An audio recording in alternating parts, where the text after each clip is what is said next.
Alright guys, welcome back again. It is the GSL Code A round of 32, and it is our last match actually in the round of 32, isn't it? Yeah.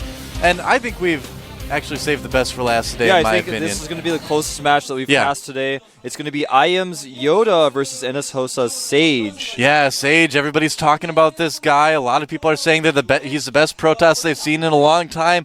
Is he going to be able to live up to the hype? In a lot of ways, he kind of reminds me of like the Protoss version of Dongregu with the way everyone's talking about him lately. I feel similarly about Sage as how I used to feel about Puzzle. And my dreams of Puzzle actually were shattered last night. I was so excited about Puzzle, and then when he played in Codes for the first time, I was like, oh, well, he made some silly mistakes. I think it was his nerves. And now I'm like, I watched him play last night, and I'm like, I don't know why I ever had faith in this guy. Well, put him in the Protoss trash can. Well, it's similar with Tassadar, actually, too. You know, the other finalists from that season of Code A. A lot of people were saying he's a good Protoss, but, you know, Select just absolutely dismantled him yesterday. Some Protosses are just losing hope, I think, right now. I'm serious. I know. When I see these 4 gates from players like Trickster, and when I see them from Puzzle, I'm like, what? But you also, on the other side of things, you see a lot of Protoss trying to innovate too, you know, and trying to find a way to overcome. And those are the guys that are ultimately going to be successful. You know, the Protoss players that just try to rely on the old stuff, you know, working are like those Zerg players from a couple months ago that just tried to keep relying on the same stuff to be Protoss that wasn't working. You know, we need Protosses coming in here and shaking things up a little bit. And we're starting to kind of see that, I think, a little bit. I think next month and the month after that are going to be a lot better for Protoss. Absolutely. Yeah. But here is YoDa. That's right. This guy's shown some awesome TVP. Actually, really well known for being the first guy to go fast cloak ghosts in TVP as well. Likes to use a lot of new play. Made it all the way to the up and downs last season. Couldn't quite get into Code S, but you know, again, I feel like he was pretty close. Don't know if he's quite ready, but you know, he's definitely in the running, I would say. I would say so as well. Yeah. Definitely a top-notch player, but like you're saying, I think it's put it best when he's not quite ready yet. See if he's. We'll see if he's been able to improve enough between seasons here. To make it through. He's playing in Sage, who's obviously considered to be one of the best Protosses in Korea, and you know, we haven't seen that much of him. He did really well in the Team League, but that was really our only glimpse of Sage as foreigners. So we're gonna have to take a look at him again and see if he can live up to his name. There he is, NS Sage, and NS Hoso, a team that kind of has a reputation for producing pretty good Protoss players. We'll have to see if this one can be up to par with some of the others that we've seen. Yeah, we've seen Tassadar, we've seen San. Yeah. Obviously Sage coming out as well here. And Bonbons did pretty well for a while. Yeah, he was okay. He's kind of fallen down a little bit, but he was good for a while. These guys joking with each other in the lobby here. I don't think there's a lot of nerves going in this match. It looks like they just want to play a good game, have some fun, try to win, beat each other. It is Danger Days, so I'm sure there's a little bit of tension in there, but they're both looking pretty relaxed. So, our first map is going to actually be Daybreak. Good map for a TVP. And then we're going to go to Terminus, and if we need it, we're going to go to Dual Site. Yeah, so 2 large maps, 2 macro-oriented maps, first up, and then our smaller map will actually be our ace match map if that's required. Yeah. Get ready, I think this is going to be our best match of the day. The countdown is finished, the loading screen is commencing. Who's going to come out on top? I'm YoDa or NS Hoso Sage. Let's find out. This is the GSL.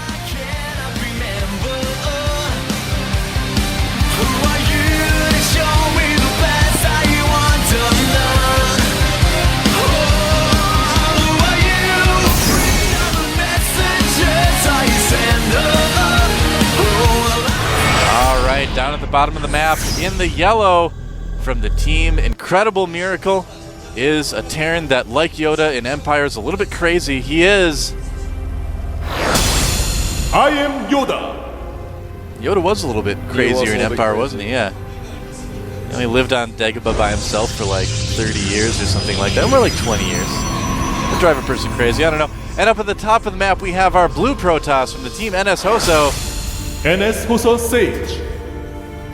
Now, I've seen some of this guy's games, but it was a while ago. It was about 3 months ago, and he was playing really well at that point. That was when I was casting the Clash of Houses tournament, and it was the in-house NS Hoso tournament, and he did really well in that. So he's always been kind of a dominant force on the team. For some reason, just hasn't been able to make it into the GSL proper until now. Yeah, we've had a lot of players like that in Korea. And by the looks of things, Sage is definitely going to be going for a Nexus first. Yeah, certainly could be sending that probe down. Just decides to do some scouting with it, though. He is saving up, though. Actually going to scout. And looks like it's going to be a 1-Rax gasless expand from YoDa as well. So both these guys going for a pretty economic opening this game. Yeah, this is actually, in most cases, the best a Protoss could hope for in build order versus build order, I guess you could say. Yeah. A Nexus first against a 1-Rax expand, because the 1-Rax expand can't put a lot of pressure on the Nexus first. And of course, when the Protoss gets the Nexus first, like, he just gets it for free, and Terran's like playing a little bit defensively. But he's actually going to bunker here because he realizes what's going on. Oh, right out of range of the Nexus. Doesn't have vision because it's still warping. Really well done. This is actually so cool to see. This very rarely actually gets to happen in Protoss versus Terran. It happens in Terran versus Zerg all the time. Well, this is a very YoDa thing to do, too. He likes to do these kind of crazy little aggressive things throughout his games. And you know what? The bunker's going to finish, and the probe is just now coming down to check for this, and it's too late. It's too late, probe, it's too late. He really did try to make it. I know.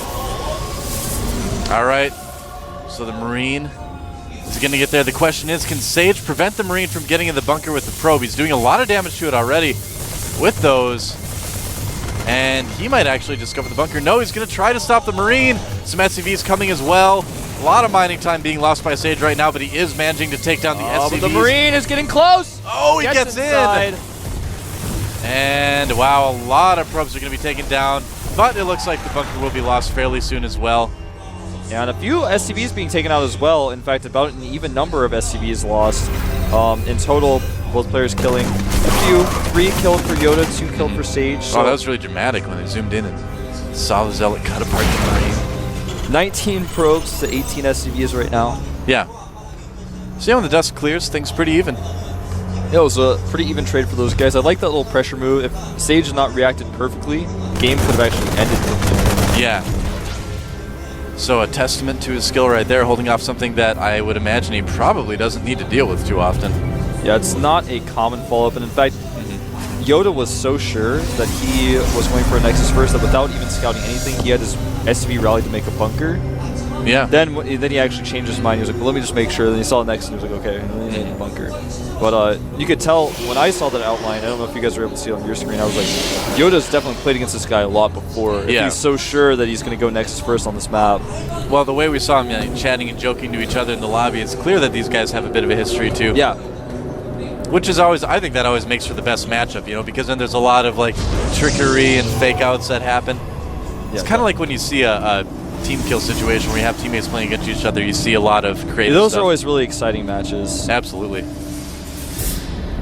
Well, YoDa has obviously continued to rally out Marines. Got his tech lab up. Hasn't started Stim yet. Huh. Yeah. Nor concussive shells. You go for Stim first, though. Pretty common to see Stim first when you do this kind of opening because you have mostly Marines when you get that Stim out ASAP. Right, exactly. And not to mention there's nothing you really need concussive shells for on a map this big as well. Although it'd be nice to have it right now to trap that Stalker, but wouldn't be finished anyway. Yeah, his first Marauder. Want to catch that, but nope, not allowed. Good bunker placement too. He didn't, you know, leave any room at all for the Stalker to kind of move around the outside. And a pretty quick factory for YoDa, actually, so he's going to be going for those medevacs very quickly. Getting the engineering bay as well, probably wants to get a quick +1 and then start dropping. And it's also good, you know, to get a turret up in the natural, too, just to make sure you're safe from any sort of DT run-ins and things like that as well. Those I like pretty the quick robo. Oh, unfortunately makes the gateways simultaneously with the scan, so the scan saw the extra gateways he was adding, but he doesn't see these 2 gateways that he's adding. So he's actually going up to 6 gates and a robo. Doesn't mean he's necessarily going to do a 6 gate timing attack, but he has that option of being extremely aggressive early on. Well, the number of gateways too allows him to be a little bit more defensive as well. You know, he can Yeah, he warp doesn't even in. necessarily have to use them. Yeah, he can warp in more units in that emergency situation. Going to be a reactored starport very soon for YoDa, so he will indeed be getting those medevacs. Should time out quite nicely. He'll be able to do that pretty shortly after Stim finishes. Yeah, he's made the medevac choice in a time where a lot of Koreans have decided to go Ghosts, and Yeah. YoDa himself was one of the first players to really consistently go Ghosts. 2 Forges going down for Sage. Wants to get his upgrades up very quickly. Well, this map is actually, as we've seen, a little bit difficult to drop on. There's not a lot of room in the bases to drop your units where it can't be seen. Right. So I'm a little bit surprised by that choice, actually. It's well, by the same token, it's a long way to run across for that early Ghost EMP push, too. So in a longer game situation, I suppose it might be better to get the medevacs out early on. Upgrades starting immediately for Sage. And +1 in combat shields on the way for YoDa as well. You can really tell Sage wants to pump out those upgrades. You know, he's got the Twilight Council, he's got the double Forge going. Yeah. He is definitely going very gateway heavy. We're going to see probably no Colossi. Oh, and you see some medevacs, but the medevacs are empty. Medevacs are empty. Yeah. Interestingly, there is a Viking coming out right now Huh, for okay. YoDa without seeing any Colossi. Now, no reaction from Sage as far as seeing those medevacs either. Yeah, Oh, and it will actually be a drop, too. This it is going to be a drop, but he is warping in some Stalkers now just in time. Right. And if he actually waits with the Stalkers and attacks the medevacs when they're more vulnerable. Yep. Oh, he's going to drop right on top of him. Yeah, pulls back right away. Nice reaction time by YoDa there. He's pretty quick for a 900-year-old Jedi, isn't he? Yeah, man. Watch those prequels, see just how quick he used to be. That's true. Count Dooku found out the hard way. Actually, he kind of won that fight, didn't he? It was a draw. He was able to escape. It was a draw. Spoiler alert for those of you guys who haven't watched Star Wars. If you haven't watched Star Wars, I don't know, you should probably take care of that tonight. Yeah. Oh, and looks like he will manage to trap a couple units there. But there will be more drops in the main of Sage. And are there any units? Yes, there are. So, yeah, I mean, this is kind of what I was talking about a little bit earlier. And there's a Hellion getting body blocked by a Zealot. All right, but this is what I was kind of talking about earlier, where it's actually kind of tough to make the drops work on this map against a really good Protoss. Yeah, there's so much space around the bases that the ground units can find the drops on. Yeah. Unlike Terminus, where there's a lot more room for the drops to kind of hide in the air and Exactly, yeah. just float around and be wherever. Oh, a Dark Shrine just finishing up for Sage. That Dark Shrine I was going to talk about a second ago. Dark Shrine's actually going to be, I think, now used only to deter drops. While he moves and attacks in the middle of the map, he wants to. This is his timing where he wants to be aggressive, so he's going to use his Dark Shrine to deter drops. Obviously, he can be a little bit aggressive with it as well. He's actually got a Warp Prism coming towards the main of YoDa, but YoDa's Viking that he made earlier is actually patrolling, looking for that. Oh, these guys are both really smart players. They're really smart, and I feel like they know each other's styles quite well. Exactly, yeah. Oh, he does find the Warp Prism, and this is not patch 1.4 yet, Wolf. There's still not a lot of shields on this thing. Yeah, that's not going to work. Nope. Goodbye, Warp Prism. Here comes the timing attack as a DT is harassing, but over here at the third base of YoDa, he's losing a ton of SCVs. Yeah, force field to trap the SCVs as well, getting the Mule at the same time. And he will be forced back, but man, doing a ton of damage. 2 very lucky SCVs surviving there. Wow. Right now, the worker count is 55 probes for Sage to 52 of YoDa. YoDa didn't lose as many SCVs as he could have. He did pull most of them right away. Now almost lost his commander, but not quite. Did you notice, too, that Sage actually got a third down at the 5 o'clock as well? So a little bit of a hidden third, not in the normal place. Yeah, the factory's going to see it. The reason he made it there actually was because the factory was blocking his normal third location. I see. He had that landed there, and since his units were out of position, he wasn't able to. This pylon's going to spot the drop. Yep. Before it even reaches the third base. Gonna have time to warp some stuff in here to deal with that. Probably gonna warp in some DTs. And down at the third base of Sage, it looks like he's gonna take out that pylon. Yeah, he does. He's gonna run to the main. There is a DT there. He's gonna make YoDa use a scan if he wants to do any more damage. Nope, just gonna pick up. Oh, and there's the army right there, so yeah. Probably doesn't want to try to pursue that. Zealot harassment at the third base of YoDa. Actually going to go for the missile turret so he can do some DT harass as another drop comes down to the third base of Sage. A couple probes getting taken down. But there should be units there to take care of it relatively quickly. Yeah, he does need, excuse me, to pick up And again, yeah, over at the third base of YoDa, there was some Zealot harassment. And see, this is what I feel like. Remember we were talking about this earlier in the Trickster games, that a good Protoss won't try to attack directly too early on this map? Yeah, it's the third base. Yeah, he'll do things like this. He'll do the Zealot harassment, he'll do the DT harassment, well, he'll just get a big army in the middle. Yeah, he did do a direct attack on the base. Oh yeah. But but instead of doing it just kind of haphazardly, he made sure that his opponent's army was out in the middle of the map when he did it. Yeah, you can do it. You just have to be very careful about the planning involved in it. Yeah, it's a little bit riskier on this map. So right now, both armies kind of wandering around the middle of the map. Supply-wise, we do have Sage with about... Actually, no, never mind. They're actually pretty even. Sage slightly ahead by about 5 supply, which is not really much at all. But as far as upgrades go, +3 weapons is on the way for YoDa. He's already at 1-2. His +2 armor is on the way, and the upgrades of Sage right now are already at 2-2. He hasn't started 3 yet, so there's going to be a time where YoDa has +3 weapons faster.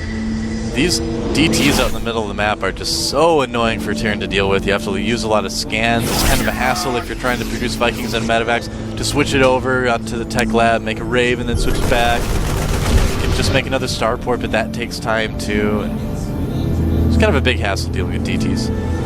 Well, YoDa is getting really aggressive in the middle of the map, but he's got to be careful because if Sage catches him at a weird angle in the middle of the map, he could lose all of his units. Sage actually has a ton of Colossi already out. He's got making 2 at a time. He's got 3 Colossi out. He's got range. But at the same time, this actually hasn't been seen by YoDa. YoDa hasn't seen them at all, so he only has 1 Viking out, that same Viking from earlier. I think he realizes, though, because he is making 2 Vikings at a time now, so he's starting to figure it out. Doesn't see that DT, though. Taking a little bit of damage there. I don't know if this is going to be the best attack here. Oh, yeah, never mind. Good EMPs, that's going to help quite a bit. EMPing the entire army. The Colossus come in from behind, though, and not enough Vikings to deal with that. Looks like he just might have enough bio, though, scanning again to take out some more DTs. And Sage is going to just barely hold, it looks like.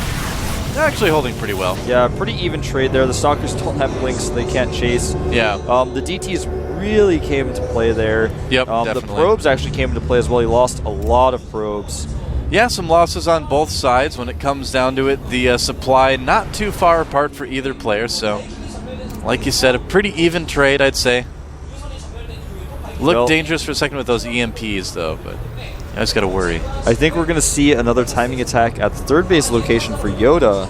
And, you know, what's been going on during all this time is that Sage has been able to hold a 4th, whereas YoDa hasn't even started one yet. He started a 4th command center, but it's not the right place. It's not even halfway done yet. Now, one other thing with YoDa, too, you see a lot of Terrans trying to wall off this area that Sage is moving through right now, and YoDa hasn't decided to do that. So that's going to let these units walk right in here, and what does YoDa have to respond with? Not a whole lot. He is going to have to do some good EMPs. Nice force fields here, and since he has mostly ranged units, that's okay, but he's going to have to retreat. The Vikings doing so much damage to the Colossi. He needs to pick off those Vikings. Does pick them off. Yeah, good positioning by those Vikings. They're doing a lot of damage to at least one of those Colossi. And Sage does pull away, but he has so many Colossi right That's now. up to 5 Colossi there. Yeah. His +2 armor is about, or rather +3 armor is about to finish here. Oh, man. And this is going to be a slaughter. It's pretty much a slaughter. Yep. Yeah, that is a line of charged broiled bio units for YoDa, and Sage suddenly taking a pretty big jump in supply here. Colossus getting hit by a turret there, but GG. Yep. And so Sage, you know, I really liked what he did that game. Played really patient, harassed, got that strong army, was able to kind of conceal the Colossus tech a little bit long enough that there weren't a lot of Vikings out. Really good, well-deserved win for Sage. Yeah, really good harassment, really good positioning on all of his units.